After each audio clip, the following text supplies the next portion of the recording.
celebrating Nebraska agriculture. We honor those who provide our food, fuel, and fiber.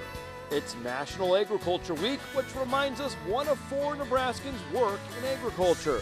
Plus, butterflies are becoming less common, and that's a concern on the farm. And important safety reminders as the busy season kicks off. Row starts now.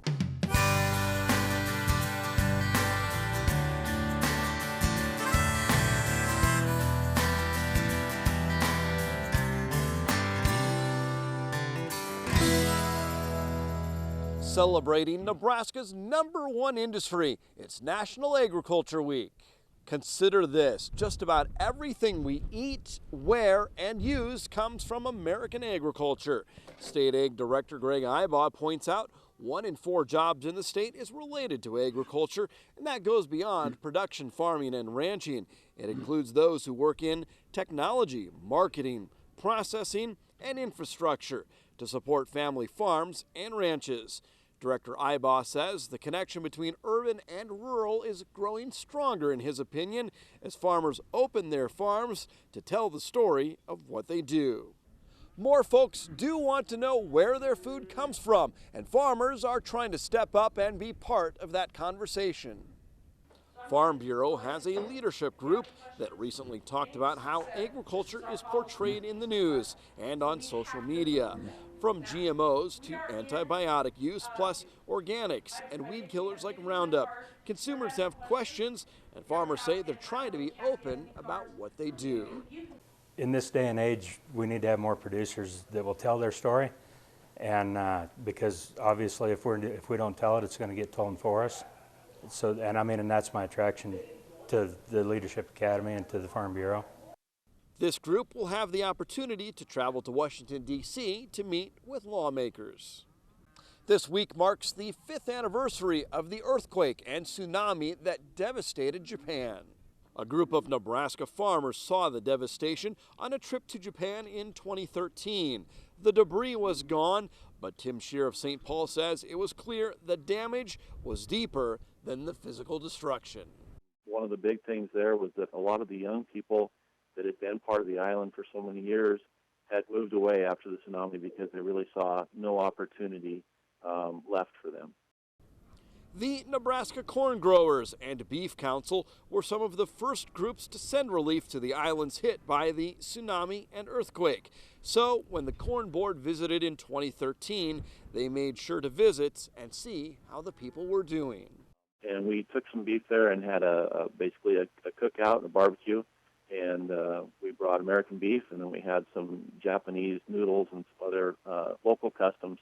And we shared a meal with those people, and they were some of the people that I would say were very physically or emotionally scarred more than physically scarred.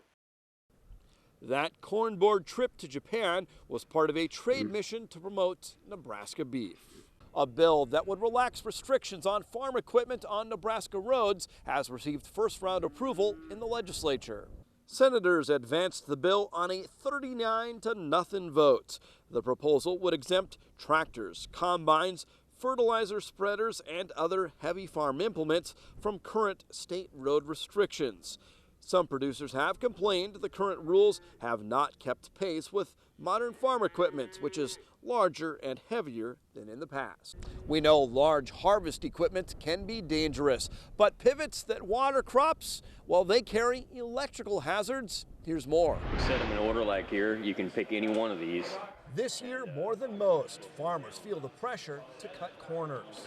Wherever you can save some money. Crop prices remain low.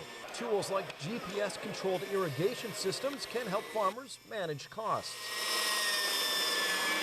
How efficiently you use your inputs or maximize your profits, that can make or break a guy's season. But center pivot systems may carry risk of electrical shock or worse. Even a small shock should be a sign to stay away. Sometimes with the equipment, one leg will get stuck or stay energized, and then as you're working on it, you could get electrocuted. At this seminar in Caro, Holdridge Irrigation urged farmers to make sure pivots are shut off before doing any work. We need you to be careful. I understand that everybody wants to get things done, but in the haste, it can cause great damage. We don't want to compound the problem by getting somebody hurt or injured.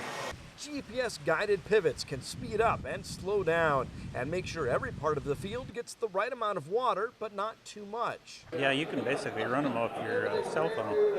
The power to make it rain when nature won't helps Nebraska farmers grow a consistent crop.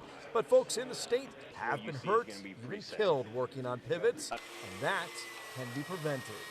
Even trained professionals, it can kill. We've seen some field work underway as planting season approaches. The State Department of Agriculture encourages anyone who will be applying pesticide this spring to be mindful of best practices and communicate with neighbors.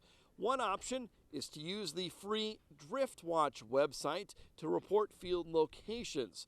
Ag Director Greg Ibaugh says it's important for commodity crop farmers to work with specialty crop growers because things like grapevines can be sensitive to pesticides. And here's your chance to provide input for government conservation programs. The NRCS is hosting meetings across the state. You're encouraged to attend and express your concerns. The NRCS has a local work group in each NRD area.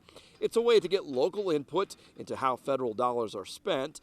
Typically, NRCS provides $45 to $75 million a year to Nebraska farmers and ranchers through conservation programs.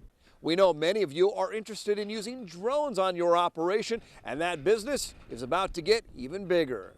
It's estimated once FAA regulations change in July, farmers will make up to 70% of drone purchases.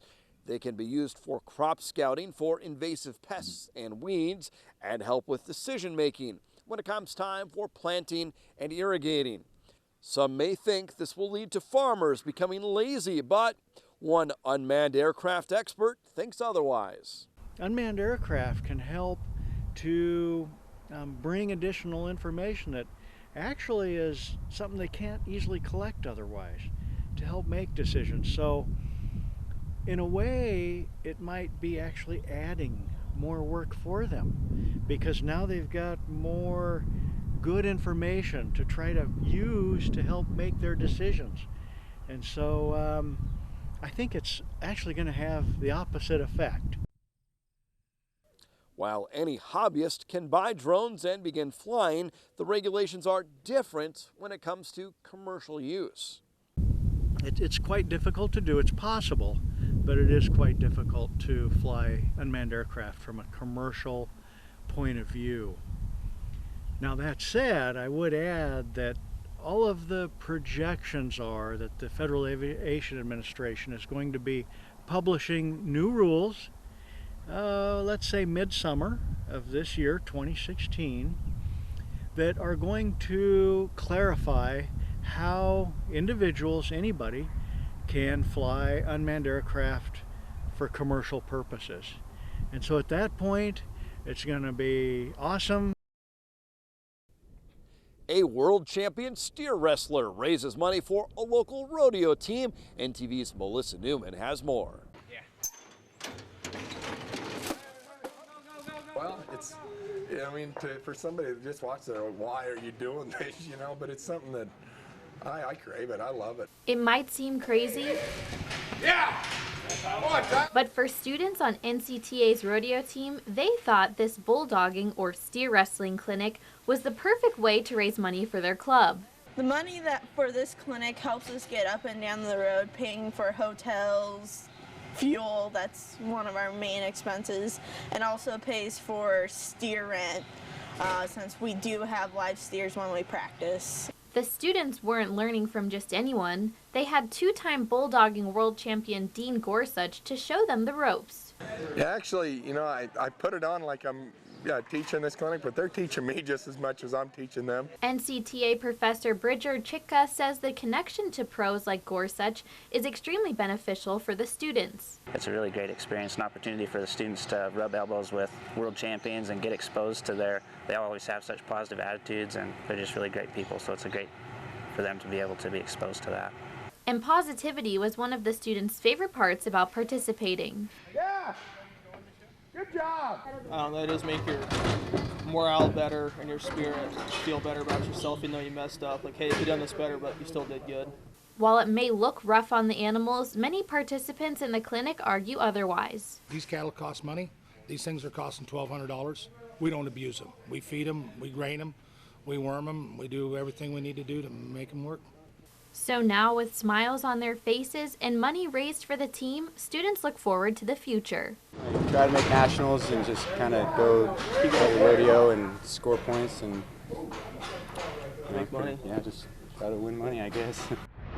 Conservation programs benefit farmers in a unique way. Preserving habitat for butterflies. We'll explain up next. And still to come, twin sisters sharing their farm story. Stay with us.